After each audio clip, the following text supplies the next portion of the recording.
Au moment où tant de familles regardent avec nostalgie la crèche et ses santons, qui semblent s'avancer vers la mangeoire où sera déposé l'enfant Jésus le 24 décembre au soir, je vous souhaite un très bon Noël. Et je souhaite aussi vous adresser un message de Noël.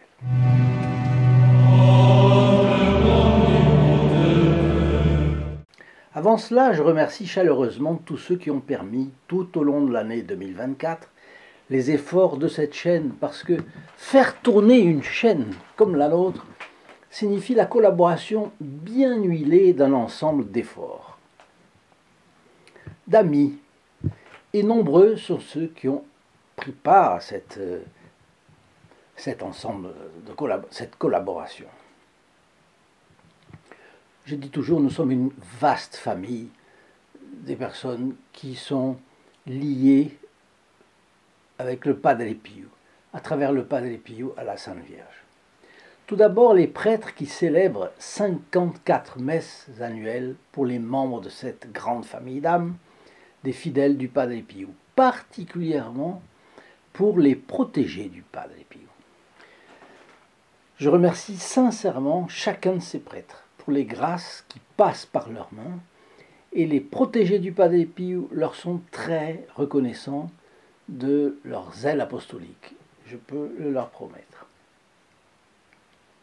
Je remercie chaleureusement les religieux, les religieuses et les laïcs qui unissent leurs prières et leurs sacrifices pour que Notre-Dame soit servie par toujours plus de fidèles et que le Padre Pio soit mieux connu. Je pense bien sûr aussi aux fidèles du Padre Pio qui ont partagé ces vidéos au sein de leur famille, à leurs amis, leurs relations, parfois à leurs commerçants ou même à ceux que la vie mettait sur leur chemin. Ceux qui se sont abonnés aussi et ceux qui ont ajouté leur j'aime à nos émissions. Je prie spécialement pour le groupe des protégés du Padre Pio qui bien souvent se sont privés du nécessaire pour soutenir la chaîne. Ils ont une place à part dans notre cœur, parce que sans eux, ces vidéos seraient tout simplement impossibles.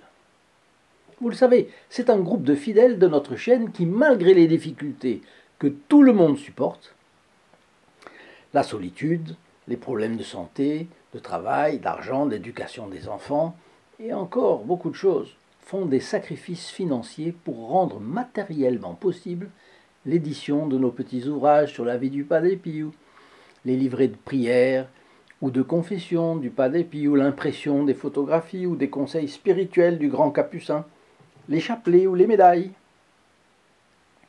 Tout ce matériel est distribué gratuitement et envoyé franco de port dans tous les coins de France, y compris les dom-toms. Alors, cela coûte cher. C'est un effort important de la part du groupe des protégés du Padre Pio. Alors que chacun trouve ici un remerciement de ma part qui vient vraiment du fond du cœur.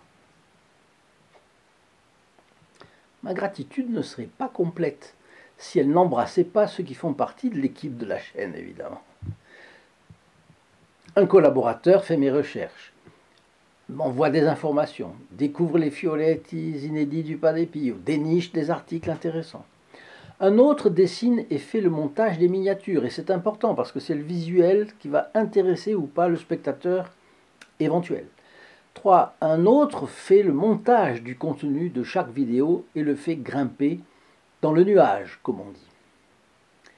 Et puis, je le cite en dernier, mais c'est le premier en fait, sans sa coordination, rien ne marcherait ici, et c'est mon collègue et ami Xavier Martin qui va même porter ici et là dans les sanctuaires les intentions de prière que tous nous confient. Chacun s'efforce de faire le plus possible d'apostolat avec les âmes, mais c'est l'amour de Dieu qui communique à chacun la volonté d'œuvrer de son mieux. Et l'amour de Dieu, c'est qui? C'est Dieu.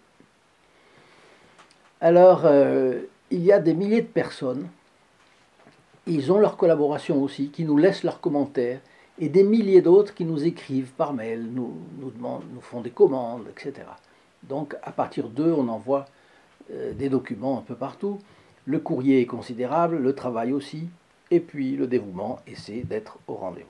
Enfin, un grand merci à nos opératrices qui sont tous les jours sur la brèche, répondent au téléphone avec amabilité et zèle apostolique, même quand les coups de fil se bousculent et qu'il ne faut négliger personne. Voici qu'à la veille de Noël, les hommes de bonne volonté ressentent d'une manière réelle, quoique parfois indéfinissable, une invitation à l'allégresse surgit des profondeurs de l'âme.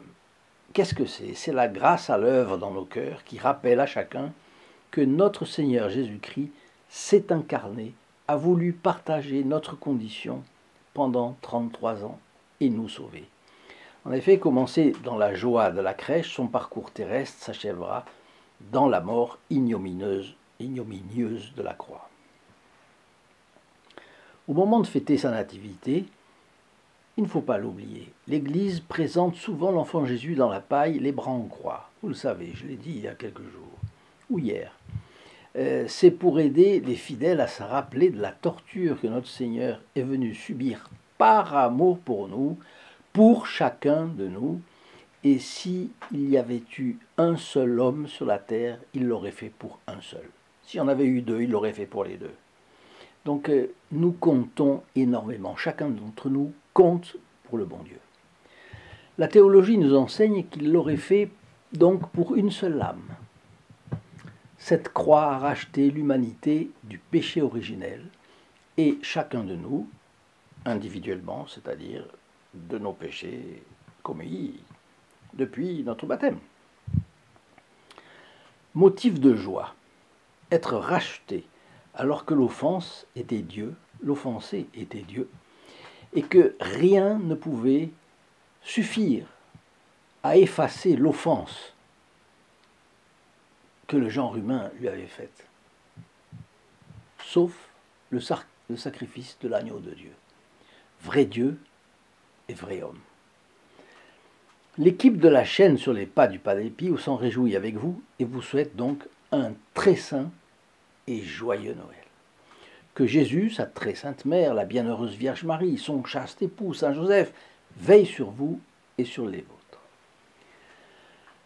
À côté de cela, comment ignorer les circonstances qui désolent la société autrefois chrétienne? Les désordres dans plusieurs domaines, domaine religieux, domaine familial, domaine social, dans tous les domaines. Il n'y a pas que des péchés individuels. Aujourd'hui, des péchés en groupe. Il y a même des cultes sataniques. Il y a des blasphèmes. Il y a des profanations d'église. Bien. Au fur et à mesure que les nuages s'amoncellent sur les restes de civilisation chrétienne et que nous voyons s'étaler dans tous ces domaines, les péchés de tous ordres, nous devinons les grimaces du diable qui s'imagine parce que c'est un fou d'orgueil. Donc il a une espèce de, comment on dit, gaudium fantasticum, une espèce d'allégresse du fou qui rêve. Fantastique, mais il sait très bien que ce n'est pas vrai. Il s'imagine rayer sur le monde. Mais il ne vaincra pas. Parce que notre Seigneur Jésus-Christ nous a promis que les portes de l'enfer ne prévaudront jamais contre l'Église. Et vous savez, vous connaissez la neuvaine que le Padre Pio récitait tous les jours, ce qu'on appelle la neuvaine irrésistible. Elle a 3 invocations, dont la 3e est la suivante, ô mon Jésus, qui avait dit « En vérité, je vous le dis, le ciel et la terre passeront, mais mes paroles ne passeront pas. Voici que m'appuyant sur l'infaillibilité de vos saintes paroles, je demande la grâce de, ou les grâces de. » Donc si notre Seigneur, dans l'Évangile, en plus des promesses qu'il a faites, nous annonce que le ciel et la terre passeront, mais que ses paroles, aucune de ses paroles ne passera, nous pouvons faire confiance sérieusement.